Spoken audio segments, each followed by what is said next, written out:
Perkenalkan, nama saya Putri Vena Rosalia dari Program Studi Hubungan Internasional Universitas Pelita Harapan.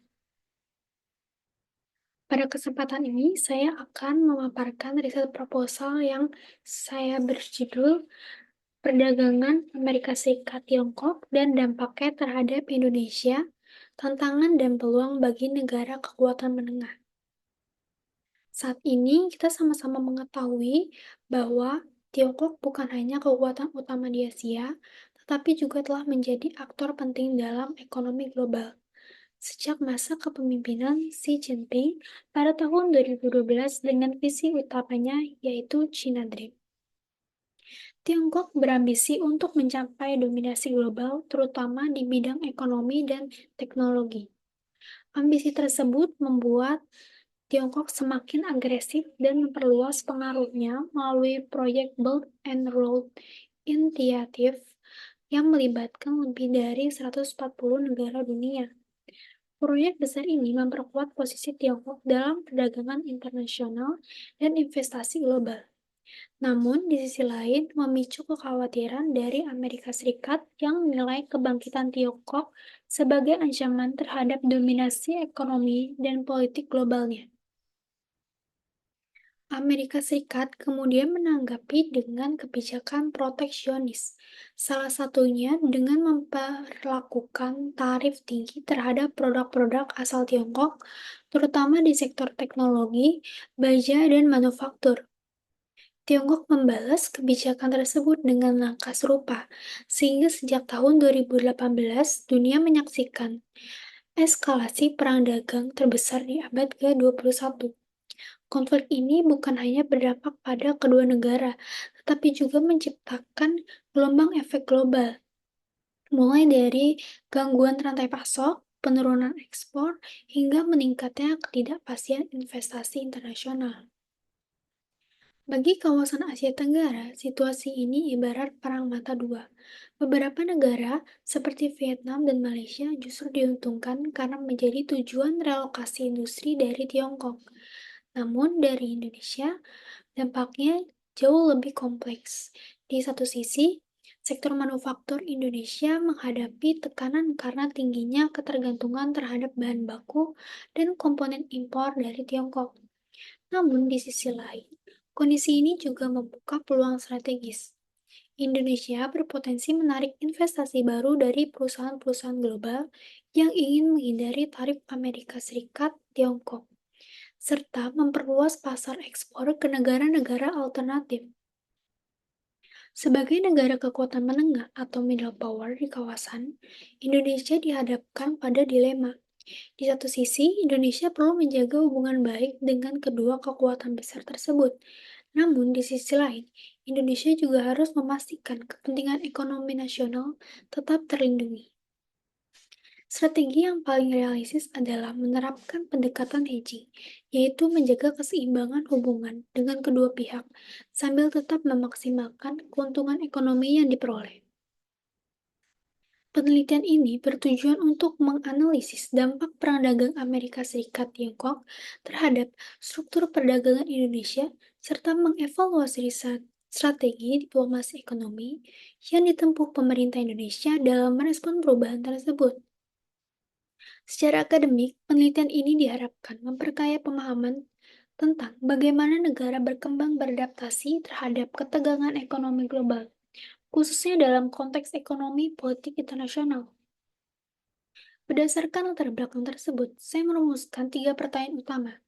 Yang pertama, bagaimana perang dagang antara Amerika Serikat dan Tiongkok memengaruhi ekspor dan impor Indonesia pada sektor utama seperti elektronik, tekstil, dan kelapa sawit. Kedua, apakah perang dagang tersebut membuka peluang baru bagi Indonesia dalam menarik investasi dan memperluas pasar ekspor? Yang ketiga, bagaimana kebijakan dan strategi diplomasi ekonomi di Indonesia dalam menghadapi dampak perang dagang tersebut? Melalui 3 pertanyaan ini, penelitian saya berupaya menjelaskan hubungan antara dinamika global dan respon nasional dalam menjaga stabilitas dan kemandirian ekonomi Indonesia. Dalam kajian literatur, beberapa penelitian sebelumnya telah mengangkat topik ini. Dari Friend 2024 menyatakan bahwa kenaikan tarif bilateral secara signifikan menurunkan volume perdagangan antar negara dan mendorong rerouting impor. Dari Zhou 2023 menyoroti bahwa tarif terhadap barang antar negara dapat menimbulkan efek berantai hingga ke sektor downstream, sehingga memperhambat produksi yang bergantung pada input impor. Sementara itu, Purwono 2021 meneliti negara-negara Asia, maksud Indonesia, dan menemukan bahwa negara dan eksposur tinggi terhadap rantai nilai global atau global value chains lebih rentan terhadap guncangan ekonomi akibat perang dagang ini. Namun, dari berbagai penelitian tersebut, saya menemukan adanya celah penelitian atau research gap. Sebagai besar studi masih menggunakan data hingga 2022. Sedangkan kondisi ekonomi dan kebijakan global terbaru pada 2024 sampai 2025 belum banyak dikaji. Selain itu, penelitian terdahulu belum banyak menyoroti tingkat perusahaan atau firm level. Padahal adaptasi perusahaan terhadap gangguan rantai pasok merupakan aspek penting untuk memahami dampak real di lapangan. Penelitian ini mencoba mengisi celah tersebut dengan menggunakan data terbaru, serta menggabungkan analisis ekonomi dan diplomasi politik. Dengan cara ini, penelitian diharapkan tidak hanya menjawab apa yang terjadi, tetapi juga mengapa Indonesia memilih strategi tertentu dan menghadapi perang dagang. Dari sisi metodologi, penelitian ini menggunakan pendekatan kualitatif dengan metode studi kasus. Dengan Indonesia sebagai fokus utama, pendekatan ini dipilih karena perang dagang merupakan fenomena yang kompleks dan tidak dapat sepenuhnya dijelaskan dengan kuantitatif semata. Pendekatan kualitatif memungkinkan peneliti untuk memahami makna, konteks, dan strategi kebijakan yang diambil oleh pemerintah Indonesia. Data yang digunakan bersumber dari laporan lembaga internasional seperti World Bank, IMF, dan WTO, serta jurnal akademik bereputasi, serta dokumen kebijakan resmi pemerintahan Indonesia seperti laporan Kementerian Perdagangan dan Kementerian Luar Negeri.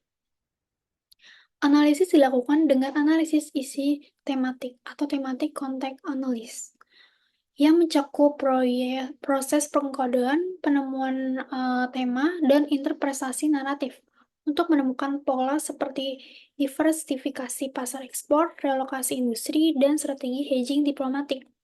Dengan metode ini, penelitian tidak hanya memaparkan data tetapi juga memberikan analisis mendalam tentang dinamika keputusan politik ekonomi Indonesia di tengah global.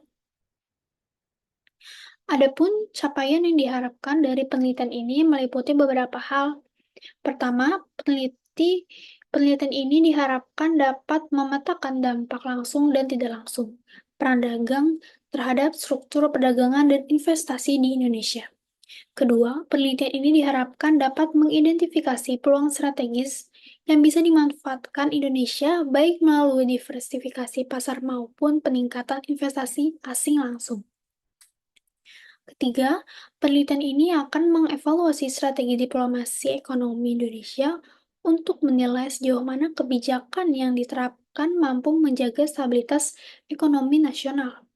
Dalam jangka panjang, penelitian ini juga diharapkan memberikan rekomendasi kebijakan yang aplikatif bagi pemerintah Indonesia, terutama dalam hal penguatan industri nasional, peningkatan daya saing ekspor, serta strategi diplomasi yang lebih adaptif di forum multilateral seperti ASEAN, RCEP, dan APEC.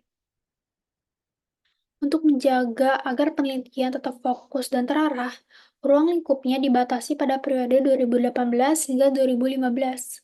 Penelitian ini berfokus pada dampak ekonomi dan diplomasi perdagangan akibat kebijakan tarif dan pembalasan tarif antara Amerika Serikat dan Tiongkok, dengan Indonesia sebagai studi kasus utama.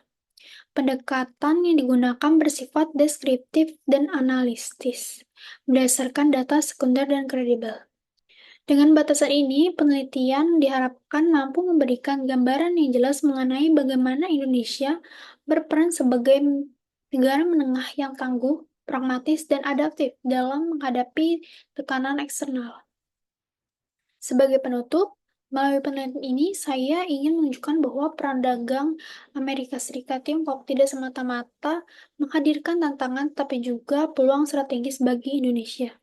Situasi global yang penuh ketidakpastian justru menjadi momentum bagi Indonesia untuk memperkuat diplomasi ekonomi, memperluas kerjasama internasional, dan mempertegas peran strategisnya di kawasan. Penelitian ini diharapkan dapat memberikan kontribusi akademik bagi kajian hubungan internasional serta kontribusi praktis bagi pemerintahan dalam merumuskan kebijakan dan responsif dan berkelanjutan di tengah persaingan ekonomi global. Demikian pemaparan dari saya. Terima kasih atas perhatiannya.